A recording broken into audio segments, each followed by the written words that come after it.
Today, on Be Something Wonderful, how resistance manifests your desired reality. I am your host, Tom Kearin, and this is the Be Something Wonderful studio of higher consciousness, where we help you level up and become the best version of yourself. Creators, welcome back. Good morning. Big video.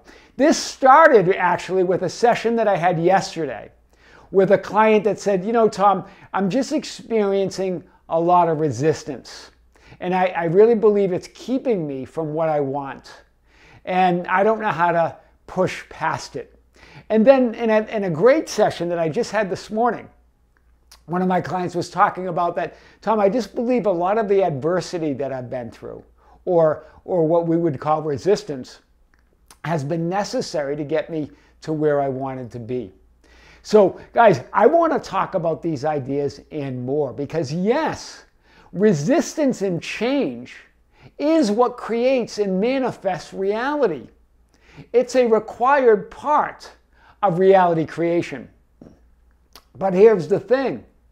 It's only your resistance to the resistance, your resistance to the change, that is moving you further away from what you want or pointing you in the opposite direction of what you want. But that can only happen temporarily as you keep your focus on your desired outcome, as you move back to your desired outcome. I want to show this. I've showed all the frames of reality, right? All these frames and represent individual events, and that we create a relationship with these events and form these timelines. Well, here you are lighting up your future.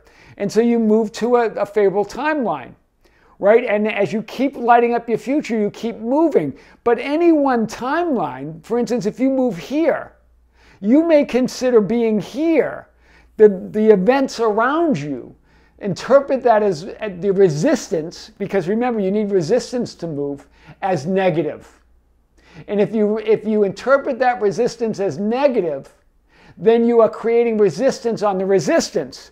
And that will move you to unfavorable lifelines or film roles or realities that are further away from what you want. So it's when you're moving, know that resistance is what's moving you, is what's propelling you forward. It's only when you interpret it, when you resist it, is that it creates or moves you towards what you would interpret as unfavorable outcomes or unfavorable realities. So remember, there's no path without the resistance. That's what the path of least resistance means, right? It doesn't mean the path of no resistance. We've talked about this, that resistance is a necessary part of reality creation, right? The resistance creates the path, right? There's no path without resistance. It creates the path. Creates a lifeline, it creates your experience of reality, right? Change is resistance, right? Without that, we're just in bliss. We're a supreme being, not knowing that we're a supreme being, right? Change is resistance. That's why it is the path of least resistance, not the path of no resistance. That's how I want to start. So resistance, remember, propels you forward on the path of least resistance to your wish already fulfilled.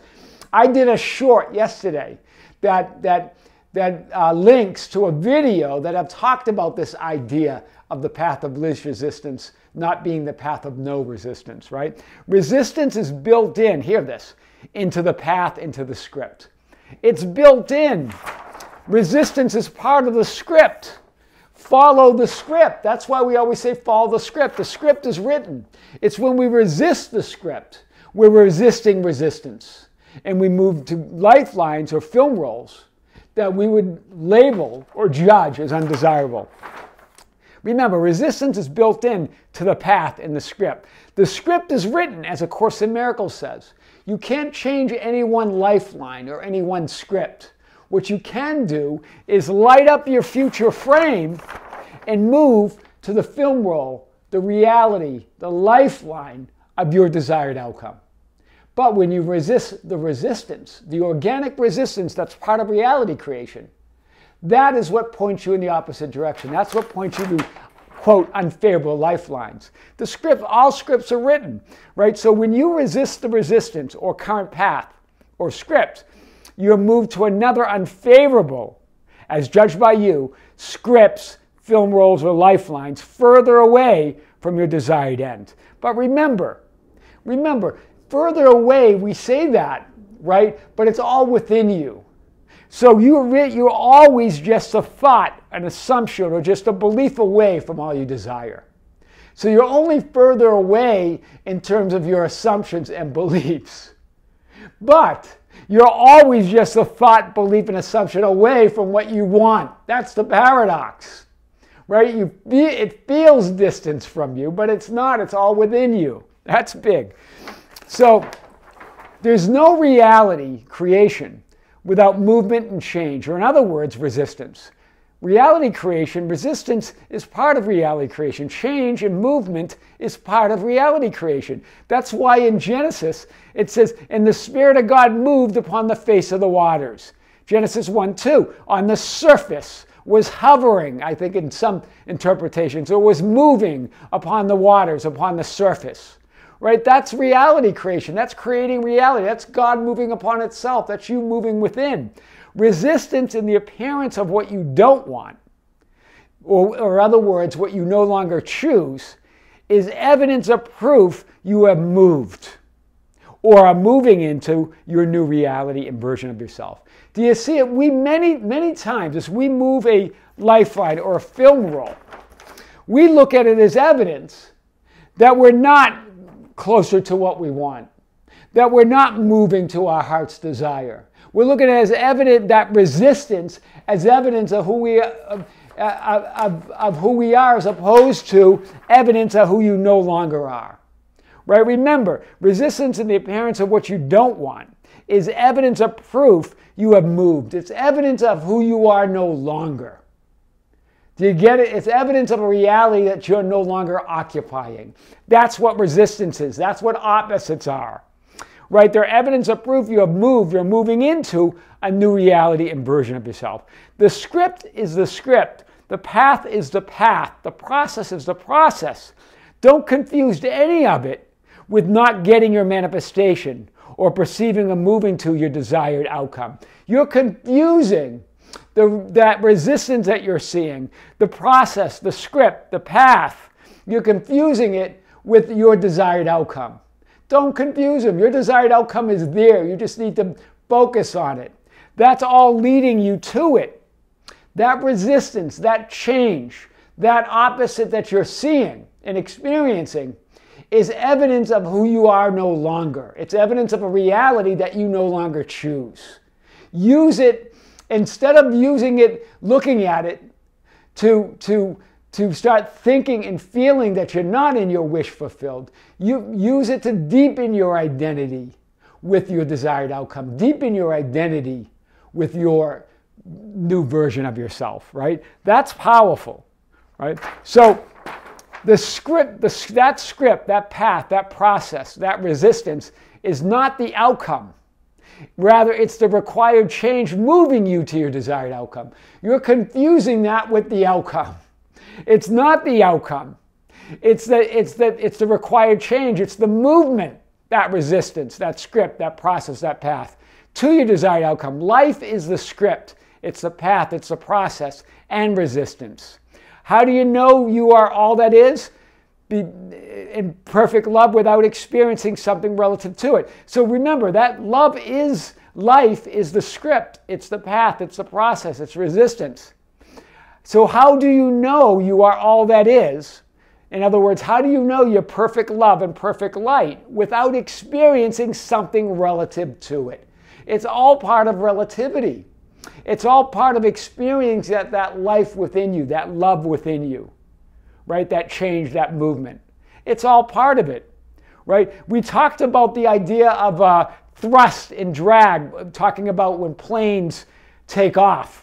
Right? There's thrust. In other words, you're imagining, assuming, and occupying your state of wish fulfilled. Then there's drag or resistance that propels or moves the plane forward. The plane doesn't move without resistance. Right? You have thrust and drag. Those opposites together move the plane up and upward. Right? The flying of the plane is your experience of reality. The thrust is your imagining of your wish fulfilled. The drag is the resistance that's necessary to propel you forward. In other words, to propel the jet or the plane forward, to get it up in the air. Thrust and drag are both important. They're opposites. One doesn't exist without the other. Both of them are part of reality creation. It's when you create excess resistance or excess drag that you don't move to your wish fulfilled, right? And then eventually that thrust equals drag, right? Which I've talked about in the short yesterday in the link to that video. That now you're at altitude, right? Now you're at now that you're at the velocity and altitude, and now you're cruising in the flow, right? Until you create again, until you create more thrust and more resistance, right? That's the creation of reality. So what's the key? Resistance or the drag is necessary to propel you to all you want to have or be. The opposite, right? Drag is the opposite of thrust, is integral to reality creation, right? When thrust equals drag, you are in the flow of your desired end, right? Desired airspeed, altitude, and velocity, right? So when you're thrust, like in a plane, when the thrust equals the drag, when the imagining your wish fulfilled, living in the end, equals the resistance, right? Now you're in the flow of your desired end. Now you're in wish fulfilled. Now you're at the desired airspeed, altitude, velocity. What I said in yesterday's short, now you can take your seatbelts off, right? And move about the cabin because you're at a perfect altitude until you create again. And remember, the occasional turbulence is what happens in 3D reality. You're going to have the occasional turbulence. You might even have severe turbulence that you create in your life, right, which you call adverse conditions, right, what my client said. Even if you create, but hear this, because this is important. So you're at a good altitude, but why does a pilot always say, well, when you're seated, keep your seatbelt on for occasional turbulence, unexpected turbulence? Well, you create that, right? So even if you create severe turbulence with your changing thoughts and feelings, the messy middle, right, that is you believe them and you identify with them. Okay, so when you create turbulence in your life, it's that you are believing and identifying with your changing thoughts and feelings about reality. It's not reality, it's about reality, right? And that might even create a scary experience, just like when you're in a plane that experiences severe turbulence. It gets scary, but the plane will not crash, and neither will you. Right? It's just turbulence for a time being. Just don't resist it. Right? Don't get up and start running around the plane. Right? Sit, relax. It will move. As it's changing thoughts and feelings, it's not our changing thoughts and feelings that are the problem. It's our identification with them. It's our belief within them. In other words, it's our thoughts and feelings about the changing thoughts and feelings. We start believing and identifying with them as who we are. And we believe that will keep us away from or prevent us from getting what we want, or it will create a negative outcome. So it's not the thoughts and feelings themselves. If you don't believe in them, if you don't identify with them, and you just leave them alone and focus on your desired end, the turbulence will pass and you will move to your desired end. Right? So it's not the changing thoughts and feelings that necessarily keep you from what you want, but rather your thoughts and feelings about them. The additional resistance to the resistance. It's the excess drag. Right? Plane can't get off the ground if it creates excess drag or excess resistance. Right? You have the thrust and then you have the drag. But if it's excess drag, you're just going to keep trying to get that plane going. Right? The same with you. If it's excess resistance keeps you from what you want. Right? So what are the key takeaways of today's video? It's the path of least resistance, not no resistance. Right? Resistance and the appearance of opposites are part of the reality creation process. They're part of the game of life. That's why we're here. Change and resistance are built in to the script. They're built in to the path. Right? They're part of it. That's why you don't want to resist the path of least resistance. You don't want to resist the script. All scripts are written, right? Instead, choose. Choose the reality that you now want to occupy, right? The key is not to resist the script resistance and to continue to imagine, affirm, and light up your future frame. That, instead of resisting, light it up, right? Resistance and opposites are proof that you have occupied your new reality and version of yourself. They're not evidence you have not. We use resistance and change and, quote, unwanted events and opposites as evidence that we haven't moved to what we want, as evidence that we're not in our wish fulfilled. Instead, use it as proof that you are that version of yourself, that you are in your wish fulfilled. Look at those opposites and resistance as evidence of who you no longer are, right? Look at it that way. Use all events and conditions then to deepen your identity with your new reality and version of yourself, as opposed to pushing you, as opposed to de-identifying, as opposed to looking in the opposite direction. Keep looking at that identity. Deepen your identity with your new reality, not as an attachment to your old. That's big. That's how resistance manifests your desired reality. I am your host, Tom Kearin, and this is the Be Something Wonderful studio of higher consciousness, where we help you level up and become the best version of yourself. Creatives, thank you. Thank you for subscribing to the channel. Thank you for being a part of Be Something Wonderful. Thank you for commenting. Thank you for sharing the videos. Don't forget, we have a membership channel. You're welcome to join that. We are going to have a, not this Sunday, but next Sunday, the 29th, we're going to have our first live stream. That's going to be on our membership channel. You're welcome to tune in. Also, we have a Facebook group, the Be Something Wonderful Ambassadors at facebook.com/groups/Be Something Wonderful, where you can share insight and guidance with others and get insight and guidance. And don't forget, we have an Instagram and Twitter account at Tom Kearin, or just go to our website anytime at tomkearin.com or besomethingwonderful.com for all that information and more. This is Tom Kearin with Be Something Wonderful, with great love, with great light and infinite gratitude. Creators, see you soon.